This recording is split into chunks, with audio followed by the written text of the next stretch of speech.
This is New Zealand flax, also called Harakeke.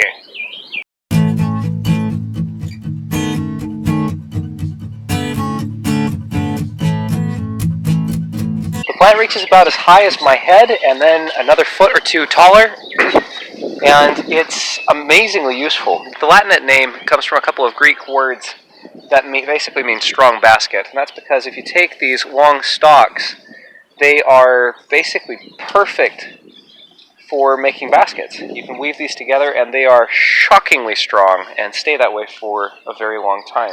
This was also used for creating the grass skirts typical of the Maori culture. It's just really, really, really cool stuff. Ooh, check this out. Right here you can see some of the fibers coming loose. The Europeans who came and settled in this region of the world called it flax because the fiber has some similarities to the flax plant that they knew back home.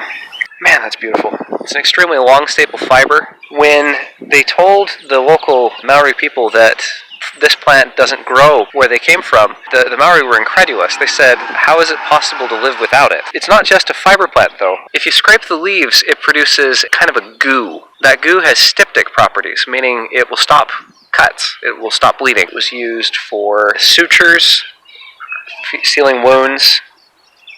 It's just useful for all kinds of things. In Maori, this plant is called Harakeke, and when harvesting it, there's a rule. You see that there's this division where there are essentially 3 at the center.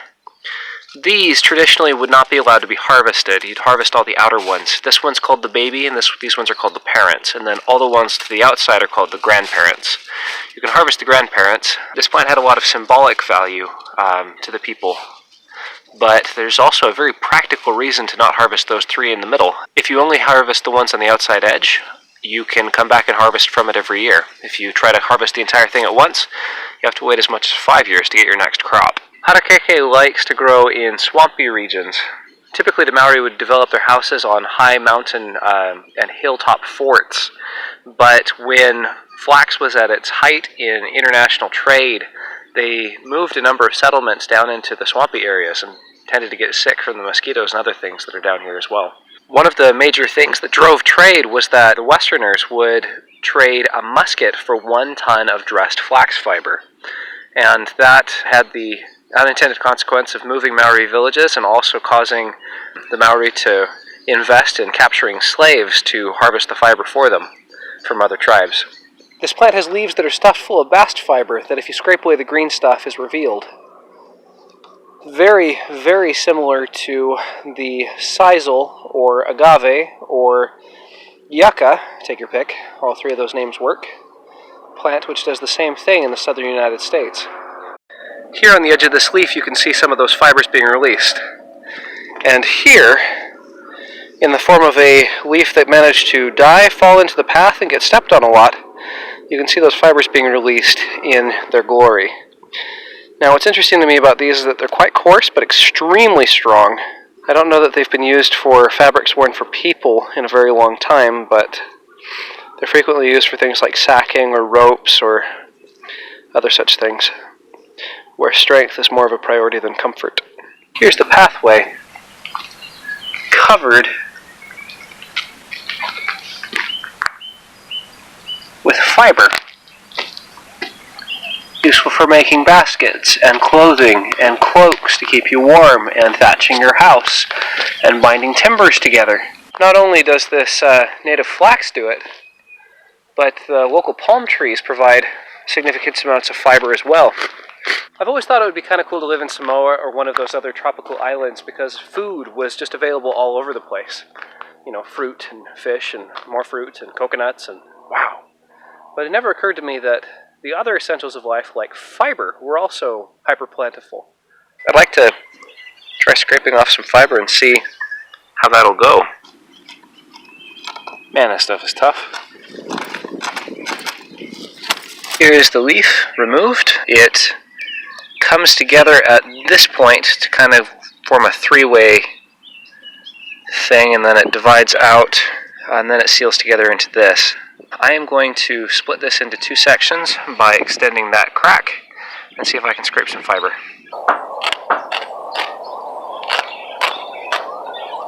Typical practice was to scrape off the fiber with a shell. I've got a pair of scissors, and so I'm going to try that. As you can see, that process didn't work quite as well as I would like. In fact, getting the fiber out of these particular leaves is incredibly labor-intensive, which was one of the reasons why the slave trade was reintroduced. At the Maori Cultural Center at Wakarawarawa Village, near Rotorua, I was able to see the process done properly. Here, she's marking out the leaves on a template which shows a particular pattern of stripes. These stripes are a little bit like kilts, or tartan weave in Scotland. It identifies clan affiliation and other information. Here she demonstrates the technique used with a traditional shell to scrape away the fibers and get them all exposed from the green flesh of the leaf. It's painful. But then the individual strands... That's super cool! You learned it. And I thought I could do it. Wow. Whoa, it stays! So cool. So 2 ply, 4 ply, 8 ply twists, same process.